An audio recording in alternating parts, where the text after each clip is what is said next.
co-host is joining us now.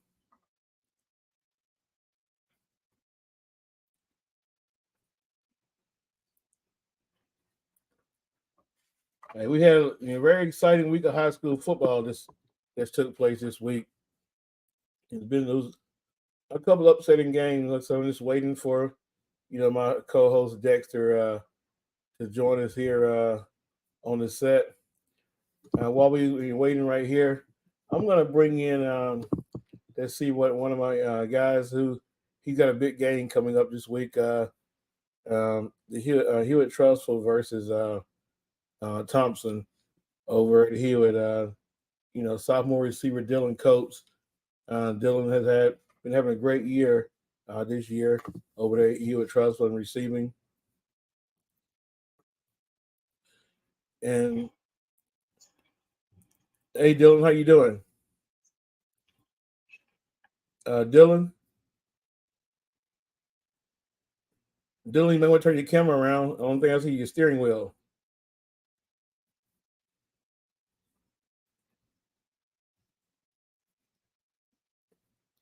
I'm not quite sure what Dylan is doing. He's actually driving in the highway with his camera turned around to me. He's supposed to be alive.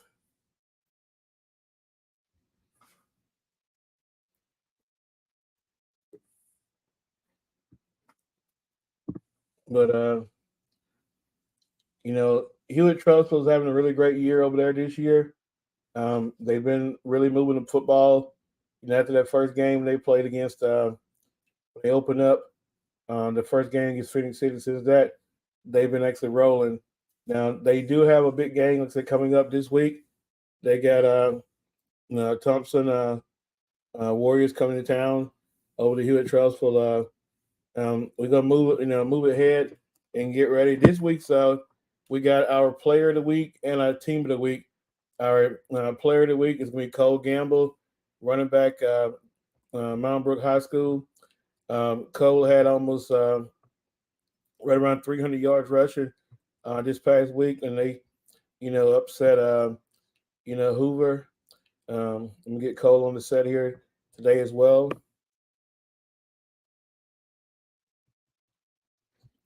And, Cole's been having a great year. Rushing this year, he's right around 1,000 yards, or maybe a little more than 1,000 on the year. They went into the Met, and the Met is a hard place to play at.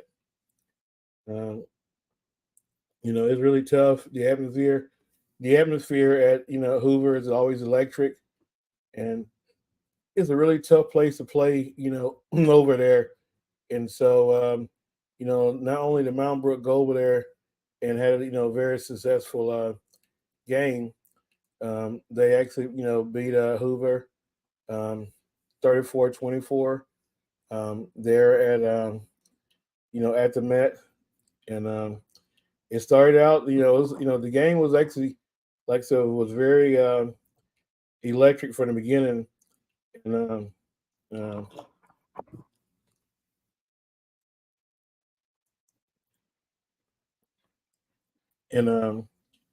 first play from scrimmage. Hold on one second. Cole's trying to get on now. I'm gonna send him an invite so I can get him on here.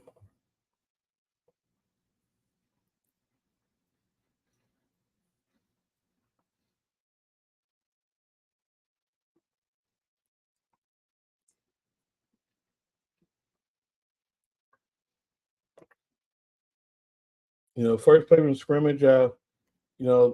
Hoover took went deep on the first play, and Mount Brook didn't back down.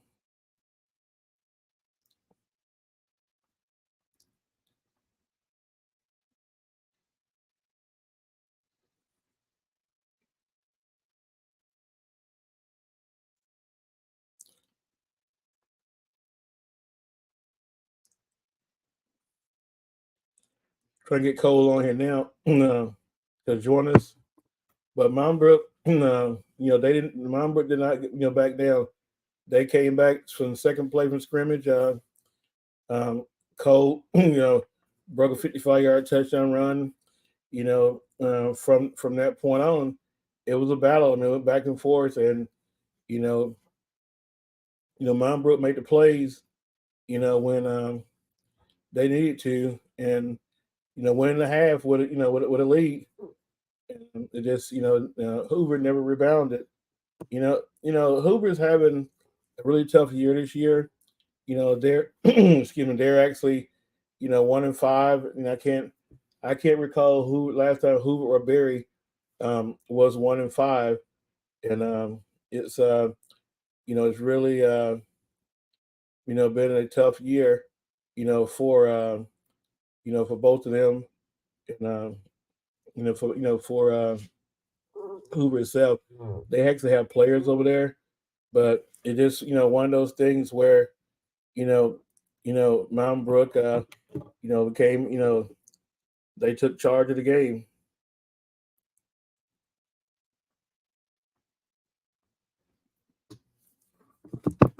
I'm trying to get Cole on here now. He's actually on here trying to get him to live right now.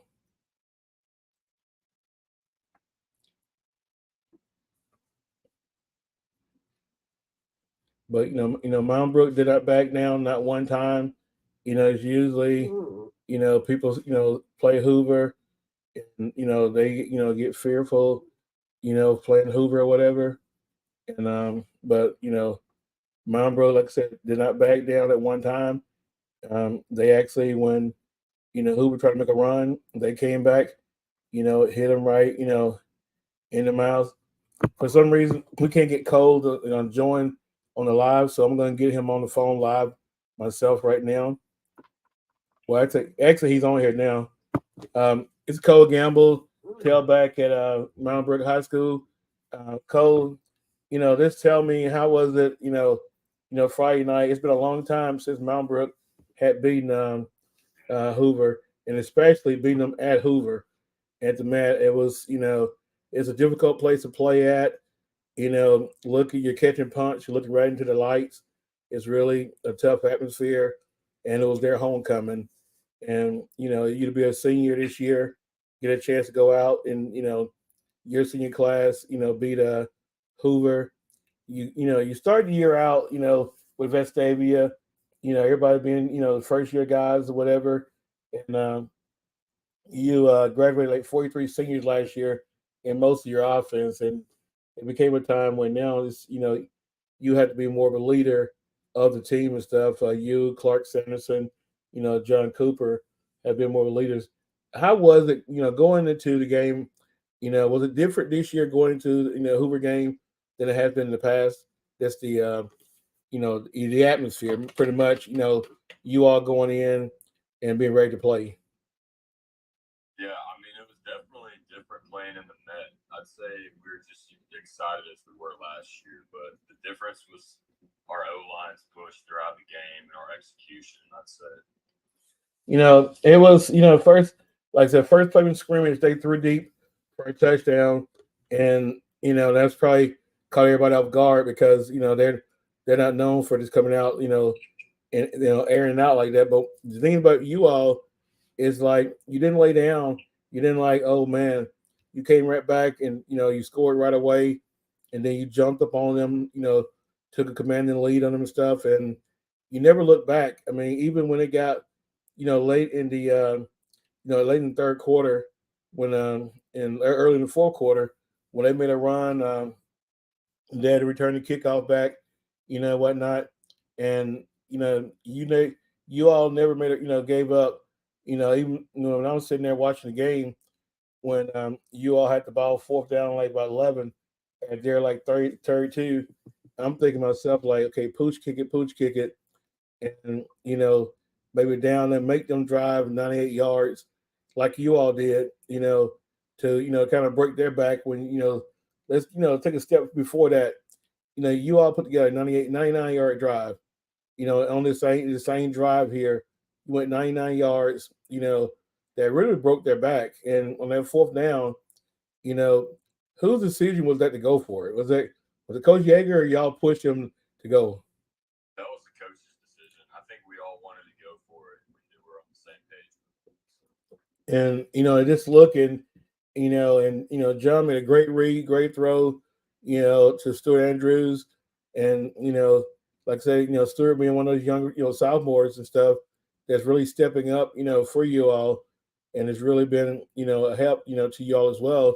Then you all go on to drive down and score, and it's pretty much took the air out, of the stadium when y'all make that score and whatnot, and it just, I know y'all got to buy this week, and you got Parker coming up. How big would this win right here, as far as for the team itself and confidence and going into, you got Parker coming, coming to your place, and just being confident now that, hey, we're still Mount Bro, even though we graduated a lot of guys last year, a lot of new guys. It's mid-season now. These new guys are veterans now because they've been playing the whole year. And how has it been? You thinking about, last year, you remember 2,300 yards, little unknown last year. Everybody knows who you are. And going into the year, and everybody's thinking like, O line's new, it's not going to have the numbers at last year. And right now, your numbers probably are better right now than they were at this time last year. I mean, the difference is like between us and other teams is we get better, we progress as the season goes on. Like, and it was the same way last year. There's always, doubts about guys leaving, stuff like that, like replacing guys, especially up front. But we just keep getting better as the weeks go on, which is like one of our best strengths. So, And I know right now, looking at it, you're right around 1,000 yards for the year already. And but it's a team effort, and just looking at, Friday night, you carried the ball a lot, true enough, but just looking at the plays that you all made, other guys made, stepped up and made plays. And John Cooper probably had the best game of his high school career, on a Friday night, making the right reads, the right throws, and just everything. I don't think y'all had a turnover all night. We had one turnover, that's it. But other than that, I mean, you all really, just played together, made, the right calls, and the coaches did, coaching staff did a great job making the calls whatsoever, preparing y'all for, the stage and stuff. And because what people don't, realize, like I said, it's been, when was the last time y'all beat Hoover? it was 12 years ago, I think, Yeah, and so 2011. yeah, and so it's been, that long ago, and whereas most of you all were first grade or whatever. I mean, Yeah, like 6 years old. yeah, exactly. So it's like, it's a lot for the community of Mount Brook, and it goes a long way down the road and stuff. And I want to congratulate you, Coles, being the Full Moon Player of the Week, and also Mount Brook High School football team for being the Full Moon Team of the Week. And I know you got a bye week this week, get a chance to rest and recover from all the little nicks and bruises you have this time of year, and get ready for Parker next week. And so I really appreciate you taking time out to come on with us tonight. And good luck for the rest of the season. Okay. Yeah, I appreciate it. No problem. That was Cole Gamble, running back at Elmbrook High School. Cole had around 300 yards rushing in a night against Hoover. He also is closing in on 1,000 yard rusher this year. And Cole actually had last year 2,300 yards rushing, and almost 40 touchdowns. He was a Mr. Football finalist, and they graduated 43 seniors from their team. And of those 43 seniors that graduated, most of them actually played, a key role in their offense and defense. And they got a new guys, at linebacker. They got, William Greer, who didn't play last year because he spent time with lacrosse, and he's back this year. He's one of the, he's the lead tackler on the team, one of the top tacklers in the state. And but and our hats off goes to the job that Mount Brook is doing over there. Coach Yeager, his staff over there is doing.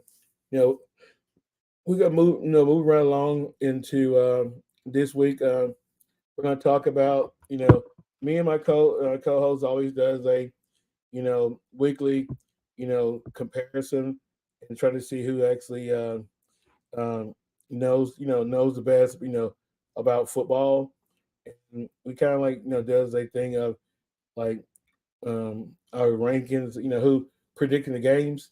Well, right now we're looking at it. Dexter has the upper hand on me.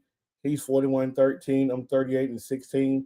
Right now on the year, we both predicted Thompson to beat Clay, and Clay came out victorious 36-33. We both picked on the Parker and Pleasant Grove game. We both picked Parker. Pleasant Grove won 22-21. The tough game was actually people don't realize was the game between Auburn High School and Ramsey. And we both picked Auburn. Auburn did come out victorious 13-7. The next game was the Hatchie and Jacksonville game. We both took Jacksonville, and Jacksonville actually won the game 51-6 on that game. Um, then Jimson versus Montevallo was the robbery right there. Then in Shelby County, we both took Montevallo. Montevallo won 21-20. The Fultondale corner game, we both took corner, and corner didn't win the game 42-21. But I will say, don't be surprised because Fultondale is building over there. They're gonna, they may be down a little bit right now. They're gonna actually come back and they're gonna make a run there. Austin versus Gardendale. We both actually took. I'm sorry. I took Gardendale, and Dexter took Austin. Austin won 38-7. Hoover versus Mountain Brook. This game we actually both took Mountain Brook to win this game, and Mountain Brook did 34-24. We just had Cole Gamble, tailback at Mountain Brook High School, on the show to talk about the game whatsoever. Um, Moody versus Shelby County. We both actually took Moody to win the game, and Moody won 49-6 going away. The Pinson versus Homewood game, like was a battle. We actually both took Homewood, and Homewood pulled it out 10-7. So our next week's game, we're going to actually go down um, Highway 82 and Pickens County versus Lynn. Dex is not here yet, but I'm gonna make my prediction that game. I'm taking I'm going to tell you now. I'm taking Pickens County. I think this is the year Pickens County makes that run and can finish the job and win a state championship. The next game, this is going to be a battle too. And I can go back to my high school days. When you're playing against Broadwood Christian, you better bring your A game because they're well coached, well disciplined, and they're going to hit you. Um, they go in the game against Helena. Helena's undefeated this year, and I'm going to actually my prediction here. I'm taking Helena to win this one. Next one is it's going to be a battle of Coach Probst down there and versus Oxford. Um, I don't think Coach Probst is back, just back yet. But when he gets the players over there and they buy into his system, they will be. You never count, Coach Probst out over there. Well, I'm going to actually go this right here. I got to take Oxford in this one. Next game, we're looking at Hartsel versus Muscle Shoals. It's going to be a tough game right there. And, Hartsel a really good team. So is Muscle Shoals. On this one right here, I'm going to take Muscle Shoals with this one. The next prediction is going to be Hewitt Trussell versus Thompson. Thompson coming off a tough loss to Clay Chopper on Thursday night at ESPN. Hewitt hasn't lost in the first game when they lost to Phoenix City early in the year. They're stronger this year right now, playing a lot of younger guys. And, the difference is, like I had Coach Floyd on the head coach at um, Hewitt Trussell last week, and they don't have all the name guys if you had in the past, the Malachi Moores, the Maury Kelly. They don't have those guys. Pierce Quick, those four-star guys that are playing on Saturday right now. They don't have those guys, but they have a lot of young guys. There's going to be stars once they get older and stuff. And my prediction in this game right here is, I'm going to go, even though is that Trussell, I'm going Thompson win this game right here by a field goal. The next game we look at Opelika versus Auburn. This is a rivalry game. They're right by each other. They don't like each other. Anybody from Opelika or Auburn, they'll tell you they don't like each other, and it's obvious. It's always a battle on it. They're next door to each other.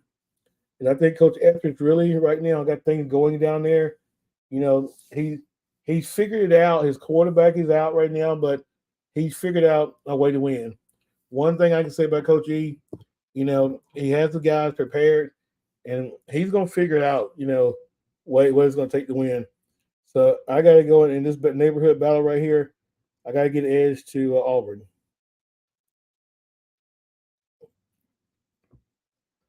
The next one is going to be Pelham versus Calera. Calera is really struggling right now, and to say the least, their coach left 2 weeks before the season started, and went to took a position at Hoover High School. The interim coach is in place right now, and there right now it's like I said, it's tough going down in the South Shelby County right now. So I'm gonna. This used to be a robbery back in the day, but right now I gotta go to Pelham to win this game going away.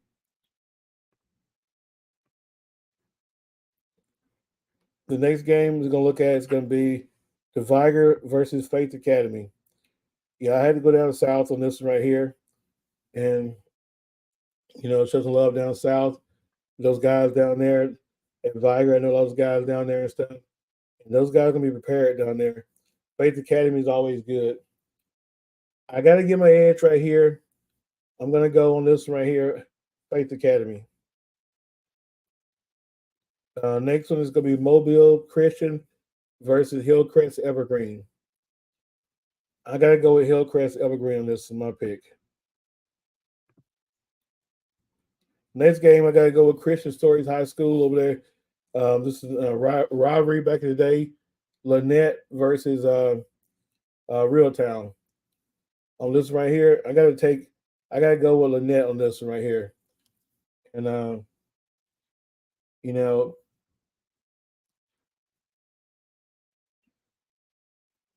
I definitely got to go with go Lynette on this one right here.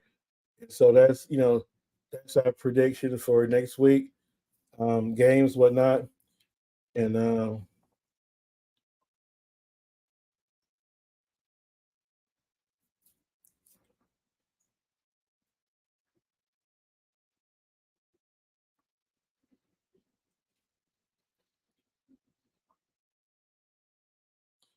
that's our prediction for next week's games. Um, I hope I can catch up with Dexter on this. He's been picking them pretty good right now. He's been doing a good job picking them. The games and whatnot. And now one team I want to talk about is really they had bye week this week. That's really doing well right now. Is the Vestavia Rebels. Vestavia is really they're putting it together over there. They only got one loss in a year to Thompson, and even that game right there, people fail to realize that game was actually 7-3 going to the fourth quarter. And Coach Evans over there and his staff have really done a great job at Vestavia Hills over there. They're really, making a difference. And it's going to be a tough slating to get past those guys in the playoffs. I mean, because one thing I know about Coach Evans, he gets stronger down the road. And so they're going to be good down the road down there. The one thing we do a little different, this week is we're actually going to have, I talked to Dexter about it earlier. We're going to release our first high school rankings. Um, the top 10 any class is not based on you got to be 6A, 7A, or whatever. I'm doing we all in one ranking, and this is what we said our top 10 is going to be. And we'll start out that we got a tie at number 10. It's between Mount Brook and Central Clay County, Lineville at number 10. Number 9 it's actually Muscle Shoals High School. At 8, we got Hewitt Trussville High School. At 7, we got, like I said, once again, we got the Vestavia Rebels coming in number 7. At number 6, the 6A school that no one's really talking about is really making a noise right now is Hillcrest Tuscaloosa. And I'm going to go with them. At 5, I'm sorry, they're at number 5. At number 4, I got to go with, Thompson, the Thompson Warriors there. At number 3, Central Phoenix City. Now, 2 and 1 was a really a tough one because, Clay has really made a jump, to me with the way they're playing. I got to go with number 2. I got to put Clay Chalkwood at number 2. At number 1 is going to be those guys from down south, Saraland. Because Saraland is being, the number 1 team in the state this week. And that's, our Full Moon, Southern Express, and, top 10. It's good, it could change at any time, um, next week and stuff because we're getting into the meat of the schedule, just kind of like how the SEC is. Um, uh, you know, it's really it's really tough, when you get later on in region play and whatnot. And speaking of speaking of Hoover, right now, I can't remember last time Hoover actually has to win out, to get into the playoffs, and that's really a tough thing to see. That you would think that Hoover would ever be in a situation like that, and right now it's a tough slate and stuff, and if me on the outside looking in, you know, I know Coach Walter. He's a really good coach and stuff, good person. But I can imagine right now those guys over there in Hoover are upset right now because you know they don't know about being 1-5. Even being 1-3. They know nothing about that. And so when you sit here and you're 1-5, they got Oak Mountain this week. They got Oak Mountain left. Which they got Oak Mountain left. I want to say Chelsea, Tuscaloosa County left, and Thompson. And you know, no one would ever thought that you would see uh, a Hoover team with the possibility of going to the playoffs at best 4-6. But that's just the way right now. You got everybody playing good, and everybody's licking their chops right now. So many years Hoover has beaten everybody and whatnot.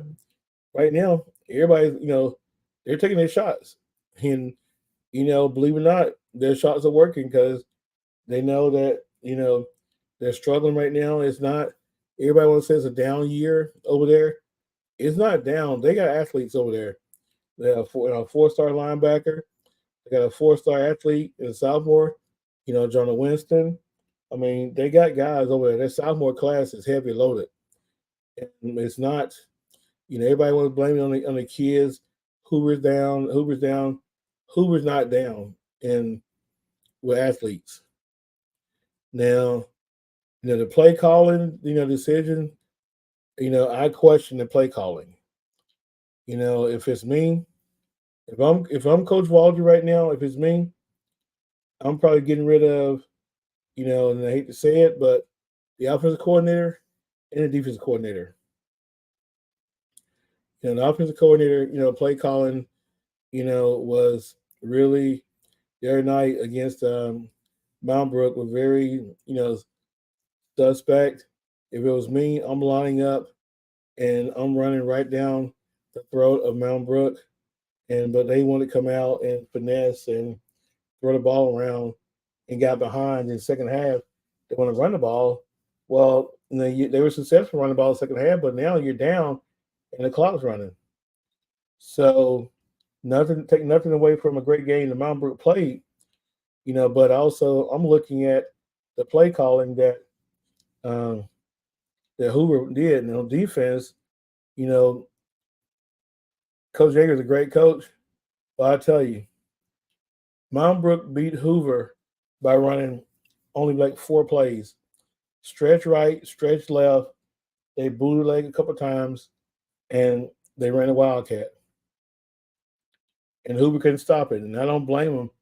And to me, as a coach, if they can't stop it, I want to keep running it. I'm going to continue running the same thing over and over. I don't care how many times we run it. If you can't stop me, hey, I'm sorry. I'm going to keep coming at you. And that's what, and that's what they did. They kept running it. They couldn't stop them at all. And they ran it down, their throat. And you look at, the game that Cole Gamble had. I mean, it was, he put up numbers that, shows why he's one of the top running backs, out here. And he just put up those big numbers. Um, but I think, they're going to get it turned around over there. You can never count them out. One thing about it is, Hoover is still Hoover. They still, got that Hoover swag to them. So it's still Hoover. It's going to be a matter of, if it's me, those underclassmen got to step up. There's no George Pickens in the locker room. There's no Daryl Williams in the locker room. Marlon Humphrey in the locker room. But, Jeremiah Moon was a sophomore when Marlon Humphrey was a senior, and he stepped up. And, and that's the way it had to be. That sophomore class right now is loaded just like it was that sophomore class when they had Christian, Broderick, Daryl, all them at Hoover a few years back. And they're going to step it up and take, things on their shoulders and make a difference and not worry about anything else and to get back to the Hoover ways. Because that's what they're missing right now, the Hoover ways. It's nothing else but, that. You know, and moving right along into the show, I want to touch base a little bit, on college football. I want to look at, it was a great job yesterday by, what Auburn fought and stayed in the game with Georgia, the, back-to-back national champions. The game came out late and in the fourth quarter, while Georgia just outmuscled themselves and you know used 19. Brock, this made a difference. Nobody could cover him, and they beat Auburn. We're going to actually have next week on the show Kamari Lassiter, who's one of the top DBs in the country. Um, he's going to join us next week on the show. Um, we'll have Marlon Humphrey on the Hoover versus Thompson game. He'll be on then. But the Bama game, you look at it. I told somebody about Alabama. Alabama is still Alabama. Everybody is, just really, questioning this, that, and the other. I'm going to go back 2 years with Alabama. Um, I'm going to look at 2 years, and Alabama, and they both were national champions. And '92, everybody they had Jay Barker, and everybody wants to always give Jay Barker all the credit, for winning national championship. Jay Barker completed like 2 passes in national championship game. People don't realize that. That team, you scored 3 points, you win. And that team was carried by guys like Antonio Langham on defense, Joyce Teague on defense. You had on offense the most dynamic player ever to play football at the University of Alabama, David Palmer. Sherman Williams. That team was loaded with guys, and they didn't have to score much. They scored ugly. They won ugly. And they won that championship that year. You look at the 2015 year, Alabama. They started out struggling, got beat by Ole Miss in Tuscaloosa. Jacob Coker took over. Jacob Coker didn't put up these crazy numbers out here. He managed the game. And where I'm going with this, you look at it right now, what Milroe's doing. Milroe's managed the game. He's taking what they're giving him. And he had a great game yesterday in Starkville. If anybody knows, it's hard to win in Starkville. I mean, those cowbells are ringing your ear. It's annoying. Every 5 minutes you hear every 2 minutes, those cowbells are ringing, and they got there, victorious. The defense had 3 picks.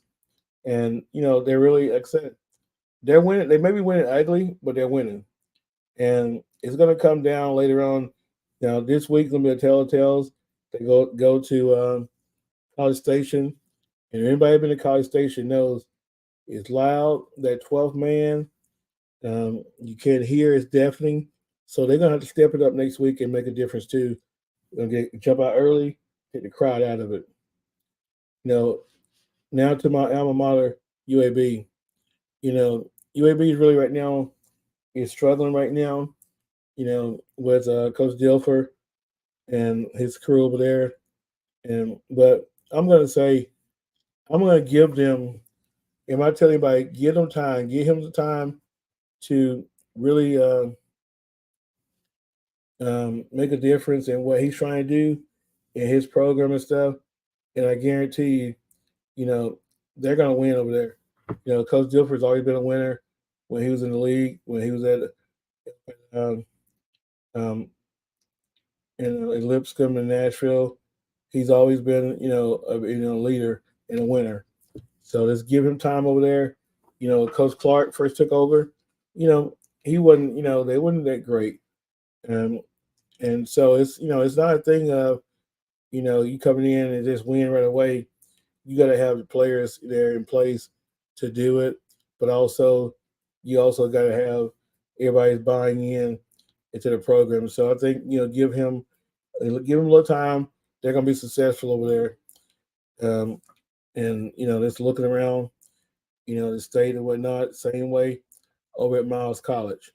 I gotta give Miles College, some credit and stuff because everybody always talks about things, but they never talk about Miles College. You never hear about Miles College and stuff, and they're actually having a good year over there at Miles. I mean, they're 4-1. They only lost one game, by 1 point to Arkansas Pine Bluff. Um, they're really being you know having a good year over there. Coach Shade over there, and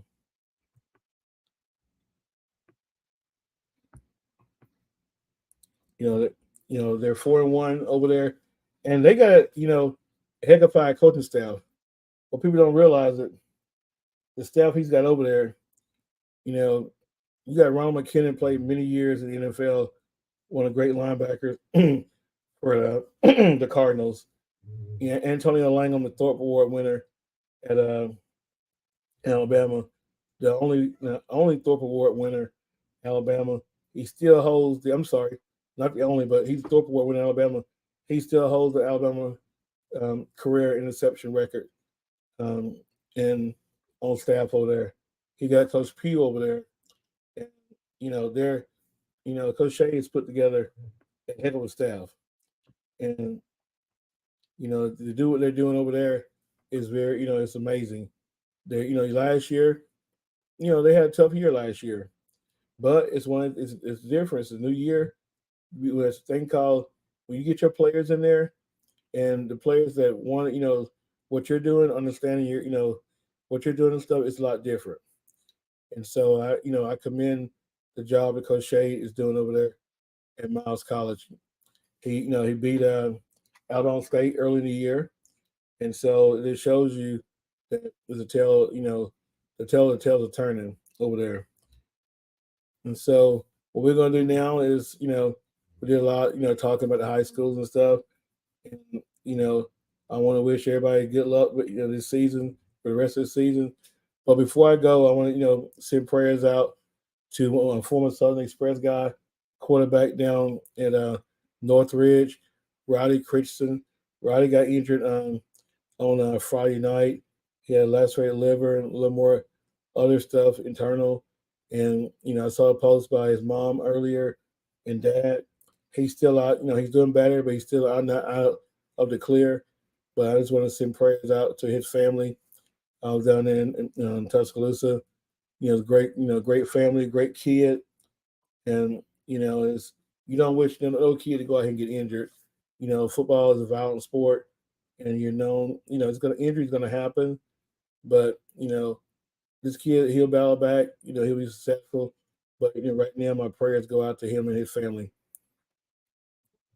Well, so we're gonna wrap up another great show here at Southern Express High School Football Show. We'll see y'all next week, same time, same place. I'm Byron Deviner. Y'all have a good night.